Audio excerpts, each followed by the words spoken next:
voa@gmail.com.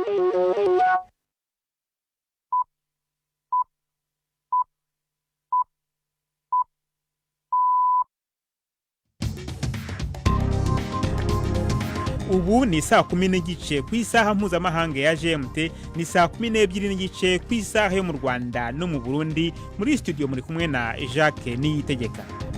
Izi ni ingingo z'ingenzi zigize aya makuru. Rwanda rurahakana ibivugwa n'u Burundi burushinja ku mugaragaro ko ari rwo rwagabye igitero ku birindiro by'igisirikare muri komine Mabayi mu ntara ya Cibitoke, kigahitana abasirikare b'u Burundi hagati muri kuno kwezi.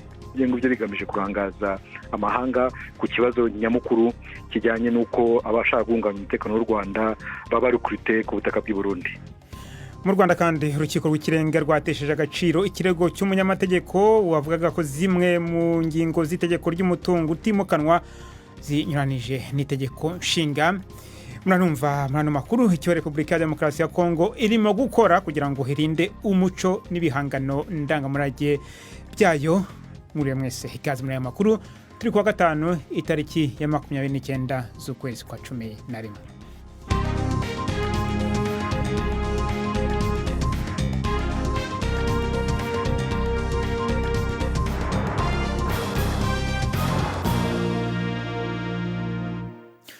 Aya makuru yose ndetse n'ayandi ku buryo burambuye ni mu kanya. Prudence Ngiyumva amaze kutugezaho muri make amakuru y'ingenzi avugwa hirya no hino ku isi.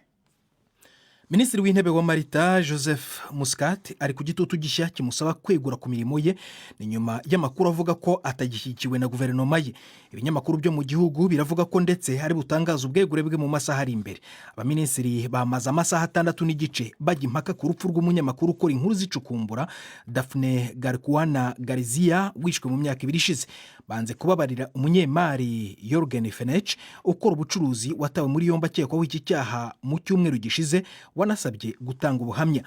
Keith Schembri wahoze akuriye ibiro bya Bwana Muscat n'abandi baminisitiri bakozweho iperereza n'abadamu Guarana Galizia beguye ku myanya yabo muri iki cyumweru. Barahakana ibyo baregwa. Polisi yarayirekuye Bwana Schembri ivuga ko ngo nta bimenyetso byerekana ko afitanye isano n'urupfu rw'uyu munyamakuru. Polisi hano mu Bwongereza yarashe umugabo nyuma yo gutabara ahantu yateraga ibyuma i London Bridge mu mutima rwagati wa London. Polisi iravuga ko amakuru y'uko byagenze atarasobanuka neza, ariko ko ngo iri gufata ibi bintu nk'igikorwa gifitanye isano n'iterabwoba. Bitekerezwa ko abantu benshi bakomerekeye muri iki gikorwa. Umugabo wabikoze akaba yatawe muri yombi. London Bridge yafunzwe ndetse abagenzi bari gusabwa guca mu zindi nzira zitegereye aka gace. Jacob Zuma wahoze ari perezida wa Afurika y'Epfo yatsinzwe mu bujurire bwe bwo kuburizamo ibirego bya ruswa byari byajyanywe mu rukiko rw'ikirenga. Mu kwezi gushize kwa 10 urukiko rukuru rwa Petersburg rwanzuye ko Bwana Zuma agomba gucibwa urubanza ku byaha birebana n'igurishwa ry'intwaro zakozwe mu mwaka wa 1990. Inkuru y'umunyamakuru wacu Milton Nkosi uri Johannesburg muri mva mu ijwi rya Ferenga kwaye. Bwana Zuma yari yasabye yuko ubukurikirane bw'ubushinjacyaha buhagarikwa burundu kuri we no kuwo bareganwa ari we ikigo cyo mu Faransa gicuruza intwaro Thales. Uyu mugabo wahoze ari umukuru w'igihugu aregwa ibyaha bya ruswa, gukoresha amafaranga mu buryo butemewe n'amategeko, hamwe n'ubucuruzi bw'amagendu bwakozwe mu myaka za 90 bwari burimo igurishwa ry'intwaro ku giciro kibarizwa muri za miliyaridi z'amadolari y'Amerika.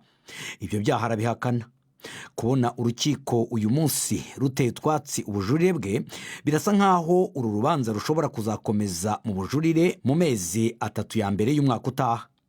Umuburanira Muzi Sikakane avuga yuko uru rubanza rwivanzemo impamvu za politike, akanenga uburyo rutinzwa cyane, akanavuga yuko nihatangizwa urubanza mu rwego mpanabyaha uwo buranira azaba arenganyijwe.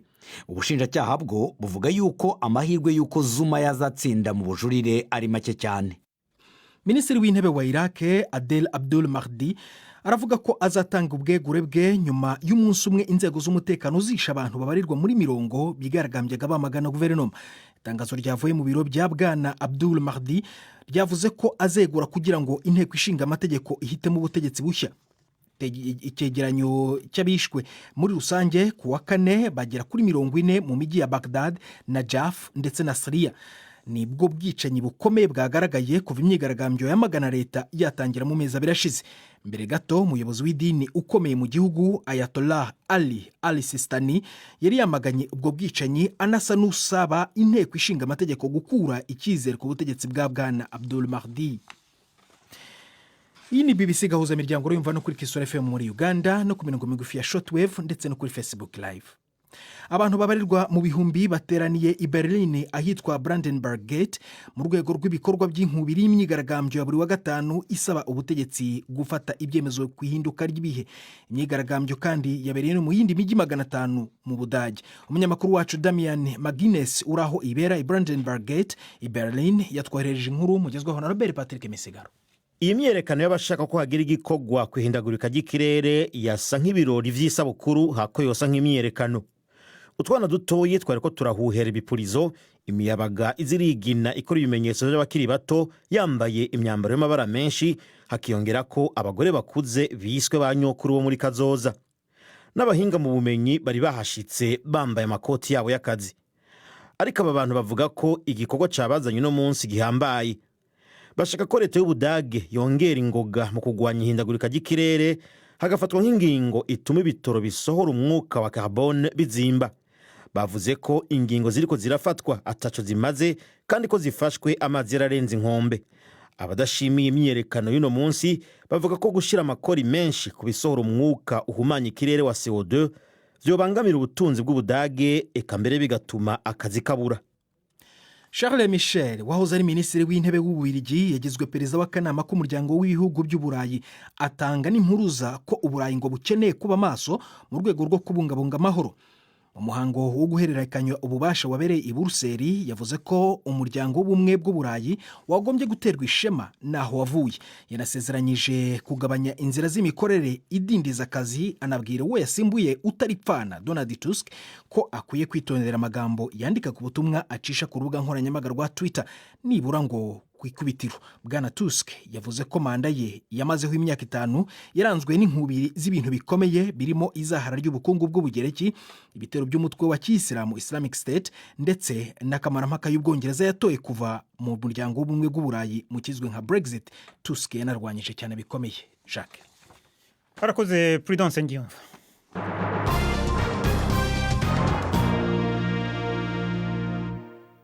Amakuru ku buryo burambuye reka tuyahere hano mu mujyi wa Londres mu Bwongereza, aho igipolisi cyaho kivuga ko ahitwa London Bridge habaye igitero cyo guterana ibyuma gifitanye isano n'iterabwoba. Igipolisi kiravuga ko hari abantu bahakomerekeye kandi ko hari n'umugabo cyarashe. Ibindi kuri iyi nkuru reka tubibaze Fenega Kwaya. Igipolisi kiravuga ko cyarashe umugabo umwe kikaba kiri guhangana n'icyo gitero nubwo cyafashwe nk'igitero cy'iterabwoba. Iki gipolisi cyari cyanavuze yuko hari umugabo umwe cyataye muri yombi, nawe ikigo gishinzwe gutwara indembe kimwe bita imbangukiragutabara nacyo nyine cyashyize icyo gitero mu rwego rukomeye. Umunyamakuru wa BBC John McManus wari uhari yavuze yuko yabonye itsinda ry'abagabo rirwana kuri icyo kiraro cya London Bridge, ngo yaje kubona igipolisi kije maze yumva havuze amasasu. Ubwo ngo haje igipolisi gitangira kubwira abantu bacaga aho ngaho gukurikiza amabwiriza yacyo. Za gari ya moshi zahise zibuzwa guhagarara aho ngaho London Bridge. Umushikiranganji wa mbere Boris Johnson yohereje ubutumwa ku rubuga rwe rwa Twitter avuga yuko ari gukurikirana ibibera London Bridge, ko yifuza gushimira igipolisi n'abakora ibikorwa by'ubutabazi bose ku kuntu bari kubyitwaramo. Umushikiranganji we w'ubutegetsi bw'igihugu Priti Patel nawe nyine yahise akoresha iyo nzira ya Twitter avuga yuko atewe amakenga n'icyo gitero.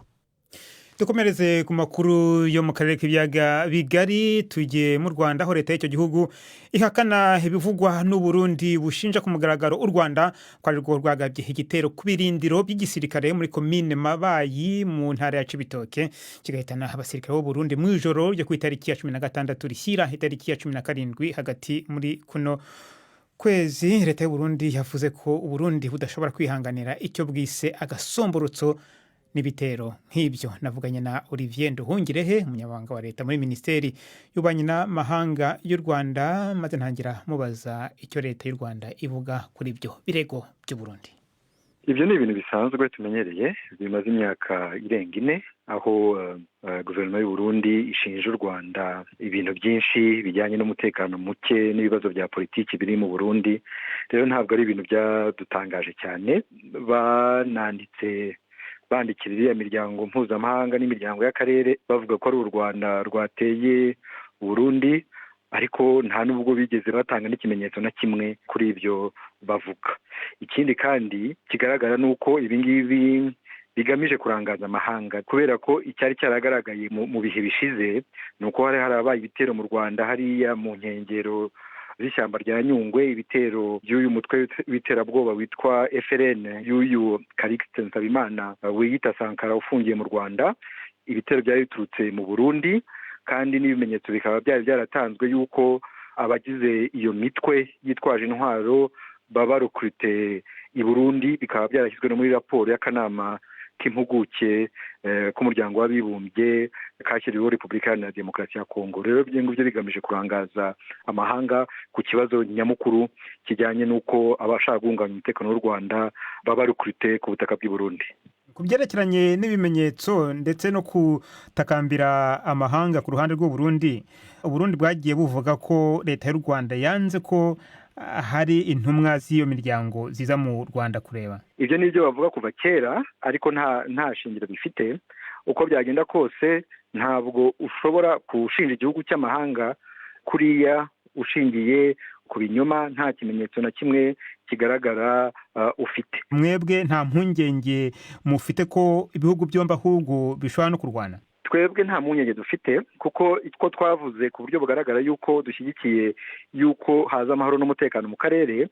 Murabizi ko ikibazo cy'i Burundi ari ikibazo kiri hagati y'abarundi ndetse n'umuryango wa Afurika y'Iburasirazuba ukaba ari n'umuhuza. Hari umuhuza washyizweho kugira ngo ukemure icyo kibazo. Rero ni ibintu bitareba u Rwanda. Twebwe rero tukaba twiteguye kubana n'u Burundi mu gihe nyine ibyo bibazo byabo babikemuye badashyizemo u Rwanda.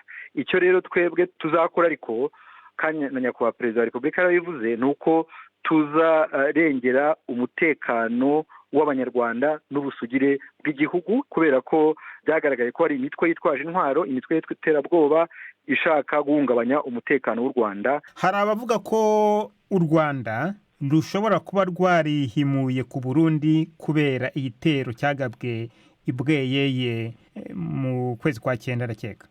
Nibyo bavuga, ntabwo ari ukuri. None se ku ruhande rwa leta y'u Rwanda, iyo ubusugire bw'igihugu bubangamiwe n'iyo mitwe ya FRN ndetse hakaba n'igitero aho i Bweyeye, iyo yakoze iki kugira ngo ibyamagane? Nk'uko nabivuze, twebwe twiteguye kurengera ubusugire bw'igihugu cyacu. Hari ibintu by'ubushotoranyi byagiye biba saho ngaho Bweyeye no muri Nyungwe gusa, ahubwo no mu majyaruguru Kinigi n'ahandi byagiye biba, ariko twebwe twiteguye gukomeza kurengera ubusugire bw'igihugu cyacu, kurinda umutekano w'igihugu, kandi tuzabikomeza. Olivier Nduhungirehe. Tugume mu Rwanda, urukiko rw'ikirenga rwatesheje agaciro ikirego cy'umunyamategeko Edouard Murangwa kuri 3 mu ngingo 4 yasabaga ko zihinduka, avuga ko zinyuranya n'itegeko nshinga. Gusa ku ngingo imwe urukiko rwasanze uyu munyamategeko afite ukuri, rutegeka ko hivanwa mu itegeko rigenga imisoro ku mitungo itimukanwa. Umunyamategeko Murangwa yari yaregeye urukiko rw'ikirenga avuga ko zimwe mu ngingo z'itegeko ry'umutungo utimukanwa rishyira ubusumbane hagati y'abasabwa umusoro, kandi itegeko rigomba kurengera abaturage kimwe. I Kigali ni inkuru ya Jean Claude Mwambutsa. Inteko y'urukiko yatesheje agaciro ikirego ku ngingo igaragaza ubusumbane ku misoro itangwa ku nyubako hashingiwe ku cyo zikoreshwa. Inyubako zo guturamo zikodeshwa, itegeko rivuga ko zitanga umusoro wa 1% by'agaciro kazo buri mwaka, mu gihe ikoreshwa ubucuruzi isabwa 0.5%, naho y'uruganda igasoreshwa 0.1%. Umunyamategeko Murangwa avuga ko inzu yo gukodesha isoreshwa bihambaye kandi atariyo yinjiza inyungu nyinshi. Urukiko ruvuga ko nta busumbane rwabonye kuko ntaho bibujijwe kwaga umusoro hashingiwe ku byiciro by'abantu bafite icyo bahuriyeho. Umunyamategeko kandi yari yanenze umusoro wiyongeyeho 100% ku bibanza bitubatswe. Murangwa asanga gusoresha menshi umuntu utarubatse byaba ari nko kumuhanira ko adafite ubushobozi.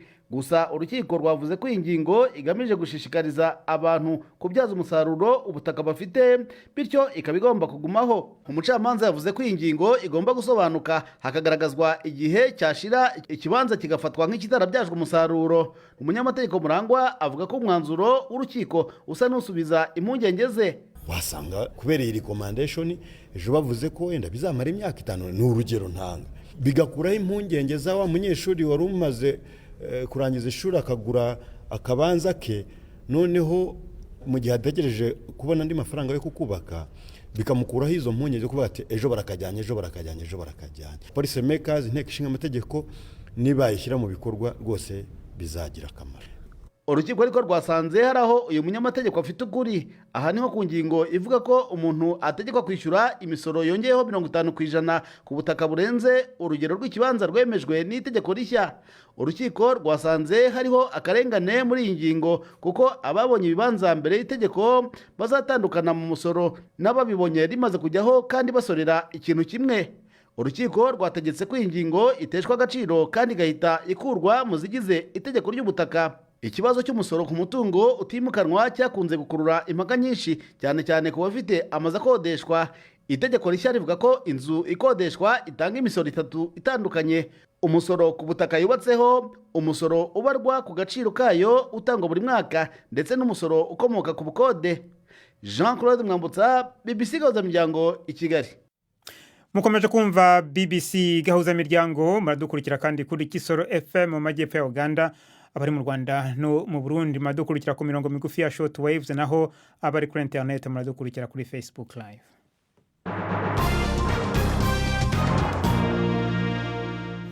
Dukomereze mu gihugu cy'u Burundi. Banki ya Repubulika y'u Burundi herutse gufata itegeko risaba abantu bagenda muri ico gihugu harimo n'abanyamahanga gukoresha amafaranga y'amarundi mu kugura ibintu byose imbere mu gihugu, bakongera bakavunjisha mu bigo byemewe n'amategeko amafaranga y'agaciro baba bafise bagomba gukoresha.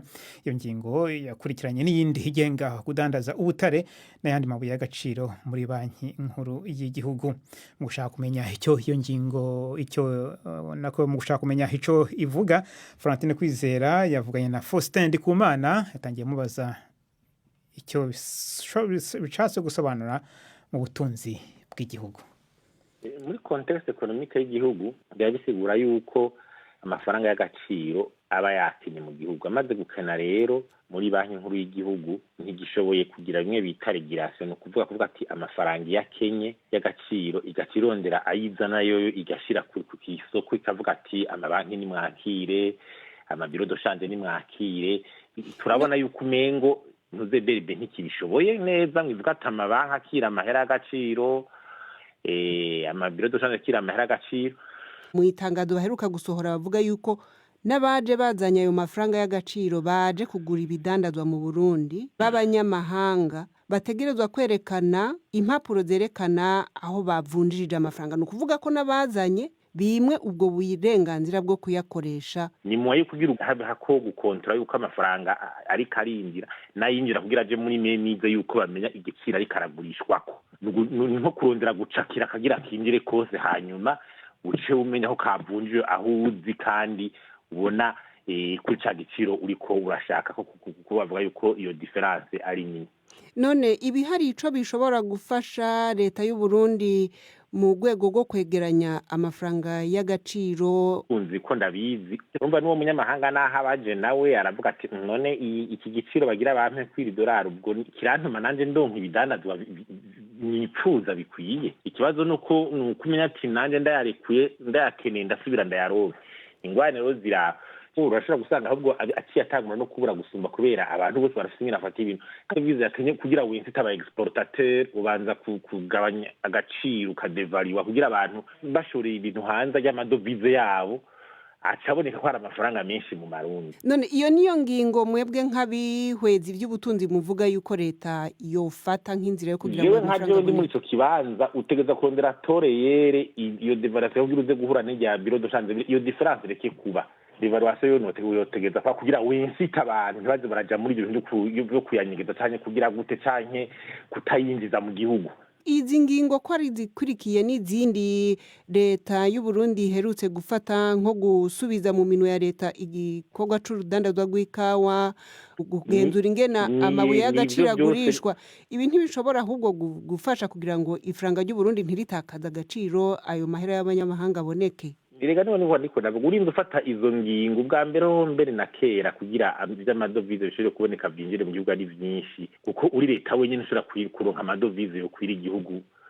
Umva nico gituma bya liberalisation, kureka abagwizatunga aba operateur économique bazana amadovize n'ibihugu bihombokera n'ahandi nuko. Mwombi gusubira ku ngingo za kera zo kuvuga ngo leta ibishyire mu ngiro bica bigorana ko bimwe ushaka ko biza kumugaragara abantu n'abagaca bikunyegeza. Urumva haca hagwana inguvu n'amayeri. Inguvu n'umuntu avuga ngo afite inguvu ariko arakubwira ibi, hama nawe ugakoresha amayeri yo kubizunguka.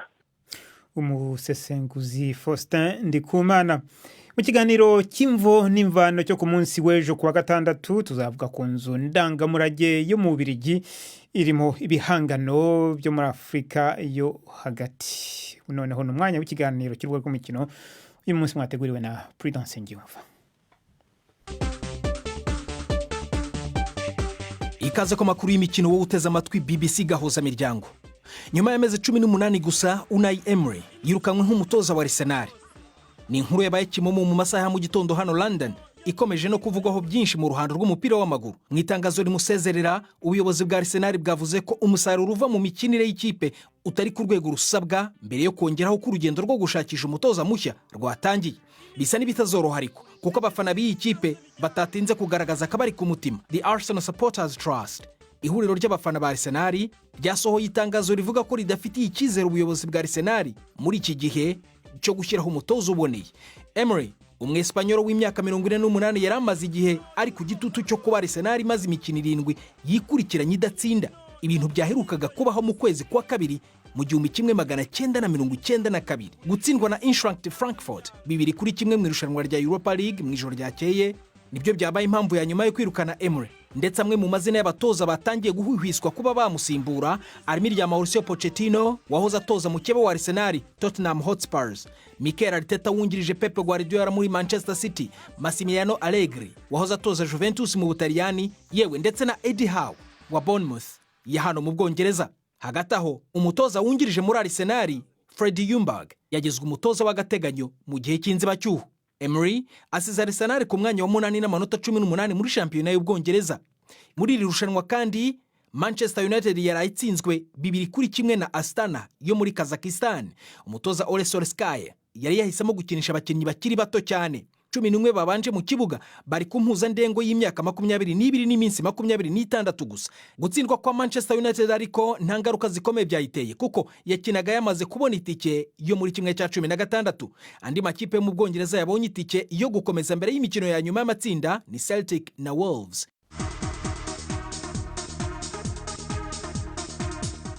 Mu mupira w'amaguru kandi ahandi zahinduye imirishyo mu ikipe ya Musanze mu Rwanda, nayo yaraye yirukanye abatoza bayo kubera umusaruro muke. Iyi kipe iri ku mwanya wa 13 n'amanota 9 yonyine kuri 30 ashoboka. Muri shampiyona mu Rwanda kandi ikomeza mu mpera z'iki cyumweru, ku munsi wa 10 APR ya mbere n'amanota 28 izakina na Musanze. Kuri uyu wa gatandatu Rayon Sport ya gatatu izacakirana na Kiyovu ya gatanu n'amanota 19 ku cyumweru. Naho AS Kigali torohewe kabone nubwo yaguze abakinnyi bakomeye yicaye ku mwanya wa 14 n'amanota 8 izakina na Sunrise ejo, mu gihe Mukura izahura na Marine FC ku cyumweru. Urakoze Prudence Ngiyumva kuri ayo makuru y'imikino.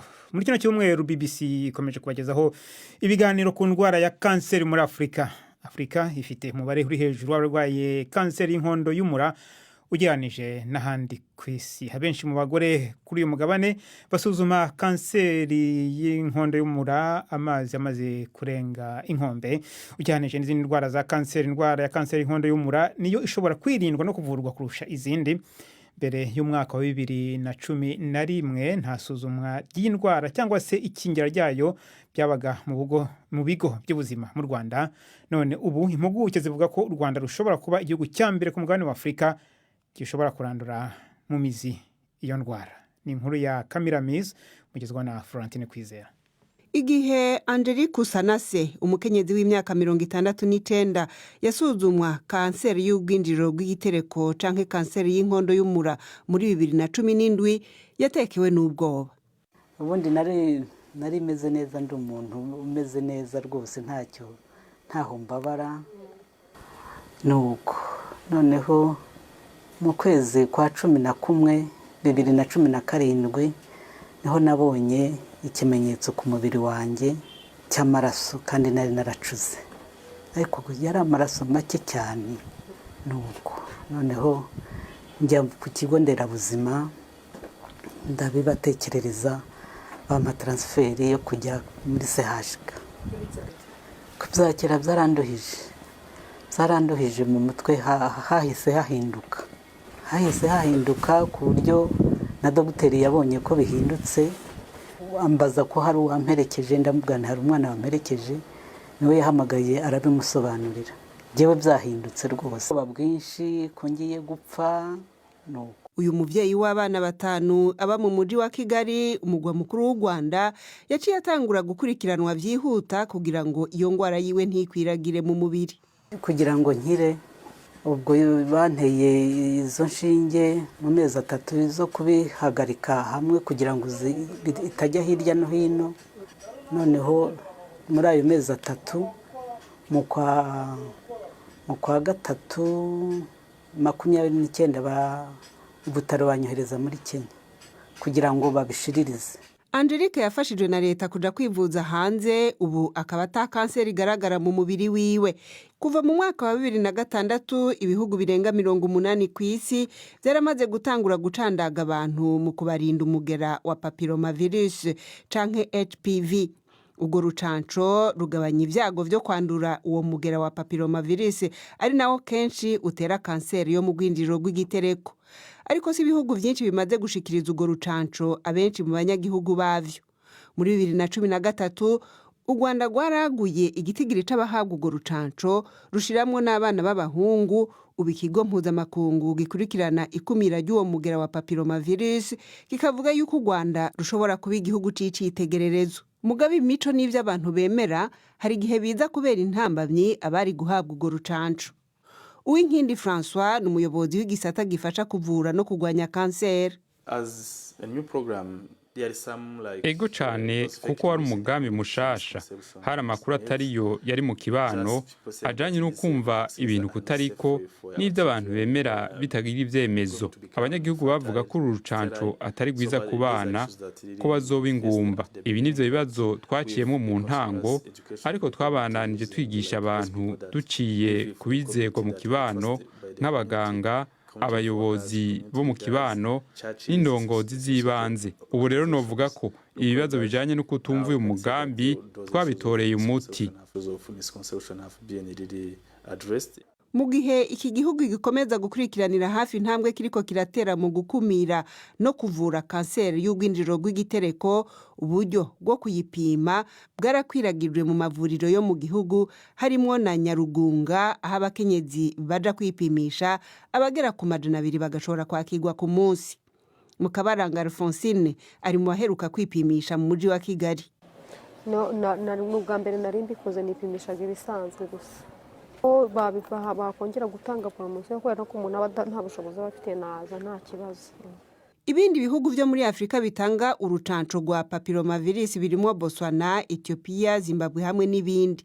Ishami ry'ishirahamwe mpuzamakungu rijejwe amagara y'abantu OMS ryaramaze kwemeza yuko urwo rucanco rushobora gutangwa, kugeza ubu akaba atangaruka zago zigaragara.